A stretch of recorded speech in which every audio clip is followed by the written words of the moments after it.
Good morning dear all. So हमारी सबकी मेहनत के बाद अब मेहनत का फल लेने की बारी आ गई है एंड हमारे एग्ज़ाम्स हैं। So I wish you all the best for exams. आपके एग्ज़ाम्स में आपको कुछ बातें, कुछ गाइडलाइंस ध्यान में रखनी है।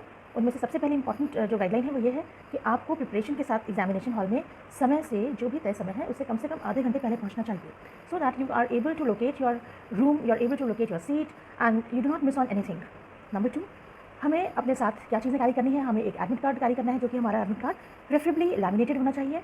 सेकेंडली, अभी गर्मियाँ हैं या ठंड है, कोई भी सीज़न हो, प्रॉब्लम ये होती है कि कई बार मॉइस्चर उसमें आ जाता है या किसी भी कारण से वो क्रम्बल हो सकता है, तो उसको प्रोटेक्ट करने के लिए it's better to put a layer of lamination.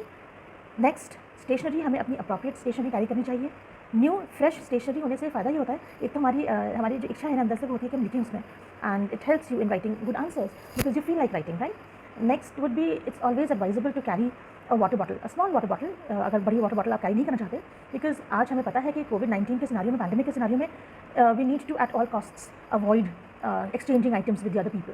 तो अगर आप अपनी वाटर बॉटल कैरी नहीं कर रहे हैं तो आप कहीं ना कहीं दूसरे से वाटर बॉटल या तो मांगेंगे या फिर आप किसी और संस्थान के प्रोडक्ट्स को टच करना चाहेंगे, which I would suggest to avoid जब तक कि बहुत इमरजेंसी ना हो। आप ऑफकोर्स एक वाटर बॉटल छोटी सी खरीद भी सकते हैं, but what ever you prefer doing, एक वाटर बॉटल प्लीज़ हैंडी रखिए।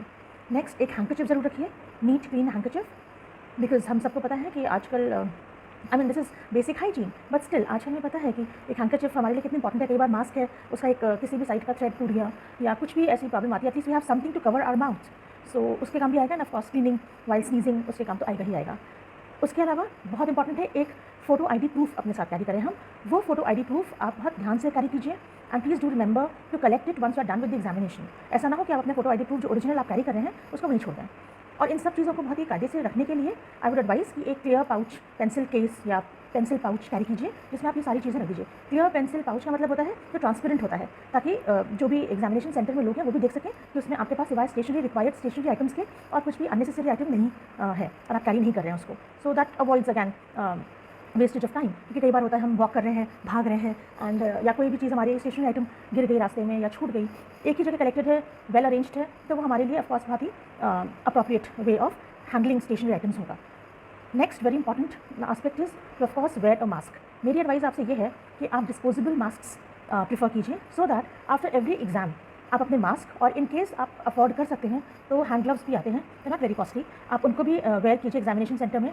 अपना एग्जाम दीजिए और उसके बाद में बाहर आकर के किसी भी अप्रोप्रिएट प्लेस पे, ट्रैश बिन या डस्टबिन में आप दोनों को डिस्पोज ऑफ कर दीजिए, and then you can always wear another mask, because वहाँ पे जो भी बैक्टीरिया है या जो भी वायरस है वो सारा कुछ at least that will be taken care of. So this is my personal advice to you. Moving ahead, very importantly, examination में हम एक चीज़ बहुत ज़्यादा इग्नोर करते हैं, और वो है इग्नोर करना हमारा अपना खुद का प्रिपरेशन। हम बहुत सारी चीज़ें जल्दबाजी में करते हैं और कहीं ना कहीं हम जो रिक्वायर्ड मटेरियल है वो भूल जाते हैं कैरी करना अपने साथ, और उसके बाद में भी tend to become very nervous, low on confidence हो जाते हैं। हो सकता है एग्जामिनेशन सेंटर में कोई आपको थोड़ा सा कुछ ऊंची आवाज़ में बात कर दे और फिर आप अपने मनोबल को, अपने मोटिवेशन को लो पाएंगे। सो इट्स बेटर कि हम वेल प्रिपेयर्ड जाएँ। एंड सबसे इंपॉर्टेंट, आप जब एग्जामिनेशन सेंटर में बैठे हुए हैं वहाँ पर अवॉइड कीजिए किसी भी और देखना, बिकॉज वो आपको मिसलीड कर सकता है। Please stick to your answering of the questions and please manage your time very well, because time management is something which we lack.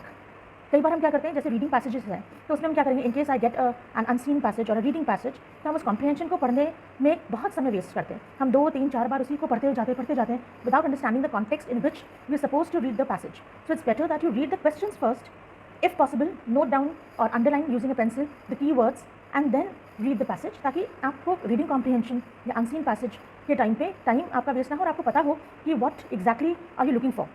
और तब आप जब रीडिंग करेंगे तो आपके बैक ऑफ द माइंड में आपको पता होगा कि आप किस लिए इस पैसेज को रीड कर रहे हैं, और आपको आंसर्स कई बार, डायरेक्ट क्वेश्चंस के आंसर्स कई बार उसी लाइन में या उसके एक लाइन ऊपर एक लाइन नीचे मिल जाएंगे। अब बारी आती है after solving all this direct questions to solve the indirect questions. Indirect questions के लिए अगैन, क्योंकि आपने पैसेज ऑलरेडी पढ़ रखा है डायरेक्ट क्वेश्चंस को सॉल्व करने के लिए, so you will be in a better position to answer even the indirect question with maybe one more reading. तो इन ऑल आप शायद मैक्सिमम 2 से 3 बार पैसेज को पढ़ रहे हैं टू सॉल्व ऑल द 5 और whatever number of question which are given after the passage, and आप टाइम वेस्ट नहीं कर रहे हैं, very importantly. Moreover, it is going to help you in at least guessing the right answer to the word, जब हमें synonyms को answer करना होता है, एंटोनिम्स को आंसर करना होता है, बिकॉज कॉन्टेक्चुअली हमें पता हो जाता है कि किस पर्टिकुलर वर्ड का क्या पर्टिकुलर मीनिंग हो सकता है अगर हमें ऑलरेडी उस वर्ड का मीनिंग नहीं पता है तो। Next, we need to understand that while answering I should be well aware of the fact that हमें एक एक आंसर को उसके सही नंबर के साथ आंसर करना चाहिए। सेक्शंस ज़रूर मेंशन कीजिए। For example section A answer number 1, section B answer number whatever, section C whatever questions follow that. And then I would advise you to draw a line, a straight line after you complete each section, so that you yourself are able to distinguish between one section and the other, and of course it helps the evaluator to mark you appropriately, and he or she would not miss on marking any of the questions after you're done with the examination. Lastly, please do revise your answers well. कई बार होता है कि हमें लगता है हम over confident हो जाते हैं with answering the questions, and हमें लगता है कि हमने सारा कुछ कर लिया है, या तो हम थक जाते हैं या ओवर कॉन्फिडेंट हो जाते हैं। तो ना हमें थकना है, ना हमें ओवर कॉन्फिडेंट होना है, बिकॉज ये 3 घंटे, अगर आपको 3 घंटे एग्जामिनेशन में मिले हैं तो ये 3 घंटे या जो भी टाइम आपको मिला है वो टाइम अप्रोप्रिएट टाइम है, जो कि यूनिवर्सिटी ने under the guidance of UGC AICT जो भी गवर्निंग बॉडीज़ हैं डिसाइड किया है कि आप इतनी देर में अपने आंसर्स को अप्रोप्रिएटली कर पाएंगे।